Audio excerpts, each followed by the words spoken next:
السلام علیکم ورحمۃ اللہ وبرکاتہ۔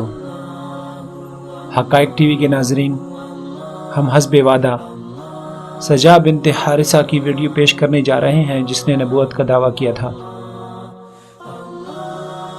ناظرین، اگر ابھی تک آپ نے ہمارا چینل سبسکرائب نہیں کیا تو ہمارا چینل سبسکرائب کریں اور اس کے ساتھ گھنٹی کے نشان پر ضرور کلک کریں تاکہ آپ کو ہماری نئی آنے والی ویڈیو کے بارے میں معلومات ملتی رہے۔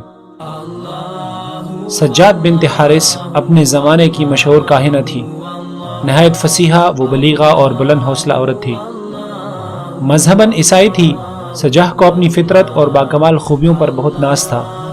ایک دن اس نے سوچا، مسلمہ کذاب جیسا 100 سالہ بوڑھا نبوت کا دعویٰ کر کے بااقتدار بن گیا تو مجھے اپنی بھی خوبیوں سے فائدہ اٹھانا چاہیے۔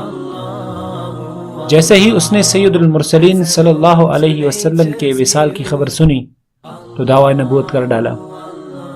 چونکہ جناتی طاقت اور تحریر و تقریر کے فن پر اس کو عبور حاصل تھا، لہٰذا اس نے بہت جلد بنی تغلب اور بنی تمیم کے بڑے بڑے سرداروں کو اپنا ہم نوا بنا لیا۔ مالک بن حبیرہ، حنف بن قیس اور حاصر بن بدر جیسے سردار بھی سجاہ کی سحر بیانی سے مرعوب ہو کر مرتد ہو گئے۔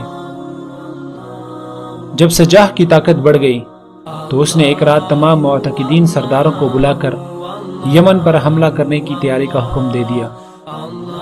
جب سجاہ کا لشکر یمن کی طرف روانہ ہوا، جہاں مسلمہ کذاب پہلے ہی سے اپنی جھوٹی نبوت کی دکان کھولے بیٹھا تھا، تو اسی دوران حضرت ابوبکر صدیق رضی اللہ تعالیٰ عنہ نے ایک لشکر سجاہ بنت حارث کی سرکوبی کے لیے روانہ کر دیا تھا۔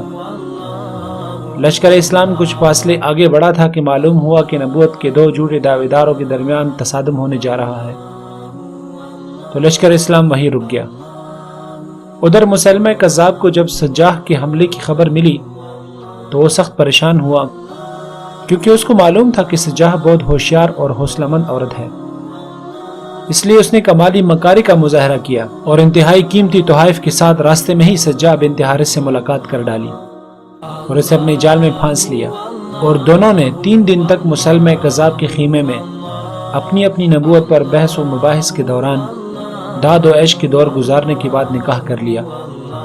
جب 3 روز بعد سجاہ نے اپنے معتقدین کو مسلمہ کذاب کے نبی برحق ہونے اور نکاح کی خبر سنائی تو بڑے بڑے سردار اس سے ناراض ہو کر الگ ہونے لگے، اور دیکھتے ہی دیکھتے سجاہ بنت حارث اکیلے رہ گئی اور خاموشی سے اپنے ننہالی قبیلے بنی تغلب میں زندگی گزارنی شروع کر دی۔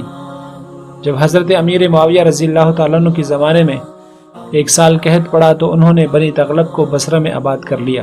سجاہ بن حارث بھی ان کے ساتھ یہاں آباد ہو گئی اور توبہ استغفار کر کے دوبارہ مسلمان ہو گئی۔ انتہائی دینداری، پرہیزگاری اور ایمانی کیفیت میں ان کا انتقال ہوا۔ بصرہ کے حاکم اور صحابہ رسول صلی اللہ علیہ وسلم سمرہ بنت جندب نے ان کی نماز جنازہ پڑھائی۔ ناظرین، جھوٹے مدعیان نبوت کی قطار کافی لمبی ہے۔ ہم ان میں سے ہر ایک کو آپ کے سامنے ویڈیو کی صورت میں پیش کریں گے۔ بہت جلد ہم آپ کے سامنے ایک نئی ویڈیو لائیں گے۔ تب تک کے لیے اللہ حافظ۔